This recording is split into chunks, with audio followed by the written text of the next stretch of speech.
Good morning all of student. Education hub में आप लोगों का हार्दिक स्वागत है। चलिए, मैं एक बहुत ही साइंस का चैप्टर 2 अम्ल क्षारक एवं लवण लेकर आया हूँ। चलिए स्टार्ट करते हैं। तनुकरण क्या है? जल में अम्ल या क्षारक मिलाने पर आयन की सांद्रता में प्रति इकाई आयतन में कमी हो जाती है। इस प्रोसेस को हम तनुकरण कहते हैं। पीएच स्केल देखेंगे। पीएच स्केल का पूरा नाम पॉन्ट हाइड्रोनियम है। इस पीएच में पी सूचक है पुषांश, जिसका अर्थ शक्ति होता है। इसका डिफिनीशन देखेंगे तो किसी बिलियन में उपस्थित हाइड्रोजन आयन की सांद्रता ज्ञात करने के लिए जो स्केल काम में लिया जाता है उसे पीएच स्केल कहते हैं। इसका दूसरा डिफिनीशन देखेंगे। हाइड्रोजन आयन की सांद्रता के ऋणात्मक लघुगुणक को पीएच स्केल भी कहते हैं। नोट: हाइड्रोजन आयन की सांद्रता जितनी अधिक होगी उसका पीएच मान उतना ही कम होगा और उदासीन विलयन का पीएच मान 7 होगा। जिस विलयन का पीएच मान 7 से कम है वह विलयन अम्लीय होता है। जिस विलयन का पीएच मान 7 से अधिक होता है वह विलयन क्षारीय होता है। ये ऑब्जेक्टिव के लिए बहुत ही इम्पोर्टेंट क्वेश्चन है क्लास 10th के लिए। जैसे ये कुछ विलयन है जिसका पीएच मान दिया है।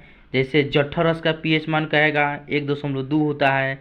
नींबू का रस का कहेगा तो 2.2 होता है। शुद्ध जल का कहेगा तो 7 है। रक्त का 7.4 होता है। मिल्क ऑफ मैग्नीशियम का 10 होता है। सोडियम हाइड्रोक्साइड का 14 होता है। हाइड्रोक्लोरिक अम्ल का 0 होता है। अब नेक्स्ट देखेंगे प्रबल अम्ल क्या है। अधिक संख्या में H+ आयन उत्पन्न करने वाले अम्ल प्रबल अम्ल कहलाता है। उदाहरण कहेगा तो इसका देखेंगे HCl, जिसे हाइड्रोजन क्लोराइड बोला जाता है। H2SO4 जो सल्फ्यूरिक अम्ल कहते हैं इसी को। और दुर्बल अम्ल क्या है? कम संख्या में H+ आयन उत्पन्न करने वाले को हम अम्ल को दुर्बल अम्ल कहते हैं। जैसे उदाहरण में देखेंगे CH3COOH। प्रबल क्षार क्या है? वे क्षार जिनका विलयन में पूर्णतः आयन हो जाता है उसी को हम प्रबल क्षार कहते हैं। उदाहरण के तौर पर देखेंगे तो सोडियम हाइड्रोक्साइड होगा, पोटेशियम हाइड्रोक्साइड हो गया। दुर्बल क्षार क्या है?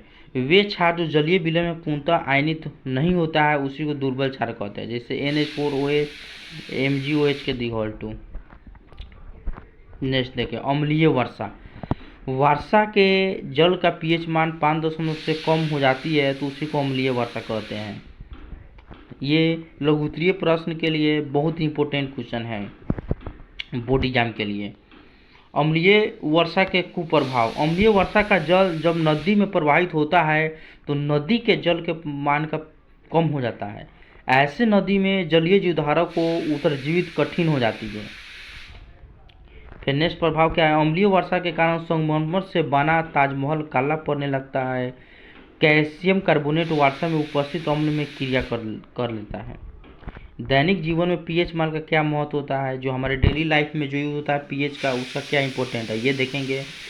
हमारे शरीर का पीएच परास जो होता है, यानी कि पीएच का जो रेंज होता है 7 से 7.8 के बीच कार्यशील रहता है। वर्षा के जल का पीएच मान जो होता है 500 से कम हो जाने पर उसे अम्लीय वर्षा कहते हैं। फिर देखेंगे पौधे को एक विशिष्ट पीएच मान की आवश्यकता होती है। फिर नेक्स्ट देखेंगे हमारा उदर HCl उत्पन्न करता है। यह अम्लीय हमारे उदर को हानि पहुँचाए बिना हमारे भोजन के पाचन में सहायता करती है।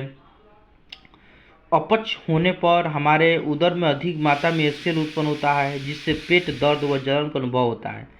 इसे मुक्त हेतु एंटीटाइसिस जैसे क्षारकों का उपयोग किया सकता है। मुंह के पीएच का मान 5.5 से कम होने पर दांतों का इनामेल संक्षारित होने लगता है। फिर नेक्स्ट देखेंगे मधुमक्खी का जो डंक होता है मेथोनिक अम्ल का छोड़ता है। डंक मारे गए अंग में बेकिंग सोडा जैसे दुर्बल क्षार का उपयोग से आराम मिलता है।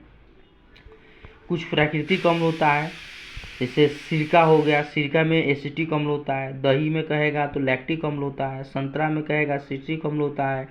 नींबू में कहेगा सिट्रिक अम्ल होता है, इमली में टाटेरिक अम्ल होता है जो खट्टा होता है, चींटी का डंक कहेगा मेथनोइक अम्ल, टमाटर में ऑक्जेलिक अम्ल होता है, नेटल के डंक में कहेगा मेथनोइक अम्ल होता है। नेक्स्ट देखेंगे साधारण नमक से बनने वाले पदार्थ। अब सोडियम हाइड्रोक्साइड क्या है इसके बारे में हम जानेंगे। इसे कांसिक सोडा भी कहते हैं, इसका रासायनिक सूत्र NaOH होता है।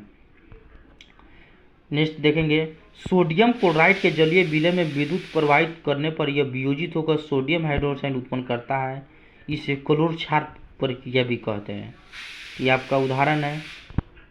सोडियम हाइड्रोक्साइड का क्या क्या उपयोग होता है, तो बॉक्साइट के धातु कर्म में उपयोग होता है, पेट्रोलियम के शोधन में उपयोग किया जा सकता है, प्रयोगशाला में अभिकर्मक के रूप में किया जा सकता है, साबुन कागज सिल्क उद्योग में किया जा सकता है। विरंजक चूर्ण क्या है, इसका रासायनिक सूत्र CaCO Cl2 होता है। भुजा हुआ चूना कैल्शियम हाइड्रोक्साइड व क्लोरीन Cl2 की प्रक्रिया से विरंजक चूर्ण का निर्माण होता है।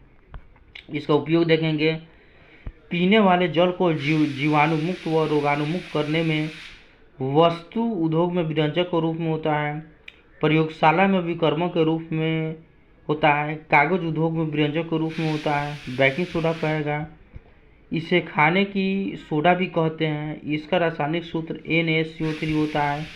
इसे रासायनिक नाम सोडियम हाइड्रोजन कार्बोनेट है। कच्चे पदार्थों में सोडियम क्लोराइड का उपयोग करके इसका निर्माण किया जा सकता है।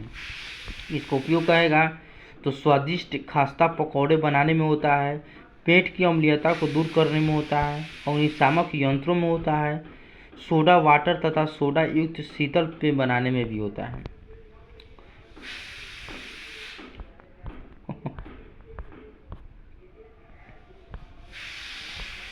अब धोने का सोडा कहेंगे। धोने का सोडा, इसका रासायनिक सूत्र Na2CO3.10H2 होता है। बेकिंग सोडा को गर्म करने पर जब सोडियम कार्बोनेट प्राप्त होता है तो उसका पुनः क्रिस्टलीकरण से धोने का सोडा प्राप्त होता है। ये आपका समीकरण है। इसका उपयोग कहाँ कहाँ होता है, तो कांच में, साबुन में तथा कागज उद्योग में उपयोग होता है, घरों में सफाई के लिए होता है, प्रयोगशाला अभिकर्मक के रूप में होता है, जल की स्थायी कठोरता को बढ़ाने में होता है। प्लास्टर ऑफ पेरिस का उपयोग, इसका सूत्र CaSO4.12H2 होता है। जिप्सम को 373 केल्विन पर गर्म करने पर यह जल के अणुओं का त्याग कर कैल्शियम सल्फेट अर्धहाइड्रेट हेमीहाइड्रेट बनाता है, इसे प्लास्टर ऑफ पेरिस भी कहते हैं। इसका समीकरण है। इसका उपयोग कहाँ कहाँ होता है, तो भवन निर्माण में, दंत चिकित्सा में, मूर्तियाँ आदि सजावटी सामानों को बनाने में, टूटी हुई हड्डियों को जोड़ने के लिए होता है। चलिए, ये बहुत ही बेसिक और ऑब्जेक्टिव के लिए और लघुत्तरीय प्रश्न के लिए इम्पोर्टेंट है ये टॉपिक है, अम्ल क्षार तथा लवण। चलिए नेक्स्ट चैप्टर अब नेक्स्ट वीडियो में डालूंगा। आप लोग ज़्यादा से ज़्यादा सब्सक्राइब करें, शेयर करें और बेल आइकन बनाना न भूलें।